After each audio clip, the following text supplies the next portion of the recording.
Si tu plan de negocio se enfoca solo en vender platillos increíbles, vas a quebrar en 6 meses. Con la inflación de los ingredientes y el costo de tu nómina, el plato principal apenas cubre los gastos operativos. El verdadero negocio, el oxígeno que va a mantener vivas tus finanzas, está en la barra. La coctelería y las bebidas tienen márgenes irreales. Una botella que te cuesta una fracción, en la mesa multiplica tu dinero por 5. El error de los novatos es tener meseros que solo levantan órdenes.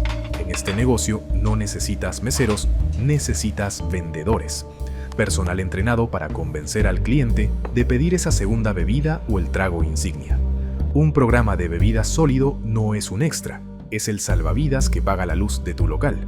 Suscríbete a Reservations Insider para dominar la rentabilidad de tu restaurante.